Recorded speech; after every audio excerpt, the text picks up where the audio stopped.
কিন্তু ছাত্রদের যে মূল সমস্যাগুলো যেগুলো এবং বিশ্ববিদ্যালয়ের যে আসল কাজ পড়াশোনা, বিশ্ববিদ্যালয়ের সুস্থ পরিবেশ, একটা গণতান্ত্রিক পরিবেশ, সেই দাবি দাওয়াগুলোর যদি না হয়, যদি আলোচনার মধ্যে যদি না আসে, তাহলে পরে তো বিশ্ববিদ্যালয়ের এই জায়গাটা আবার ফিরবে না।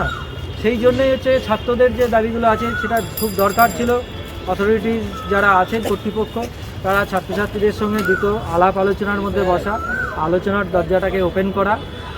তারপরে হচ্ছে গিয়ে বিশ্ববিদ্যালয়ের বাইরে যে অথরিটিজে লাগে, সরকারের যদি কোনো রকম সহযোগিতা লাগে, তখন অথরিটিজই চিন্তা করবেন সরকারের সঙ্গে আলাপ আলোচনায় সরকারকেও কীভাবে এটার সঙ্গে যুক্ত করা যায়। কিন্তু আলাপ আলোচনা ছাড়া কোনো দিনই কোনো সমস্যার সমাধানের পথ বেরোতে পারে না। সেই জন্য আলাপ আলোচনাটা শুরু করা দরকার। কিন্তু যাদবপুর বিশ্ববিদ্যালয়কে নেশা, আত্মঘর, মায়াবাদীদের আত্মঘরগুলো, এই যে তথ্যগুলো লাগানো হচ্ছে, কি মনে হয় এগুলো কি একদম উদ্দেশ্য প্রণোদিতভাবে কি সন্দেহ করেই করা হচ্ছে? মূল দাবিগুলোকে ছাত্রদের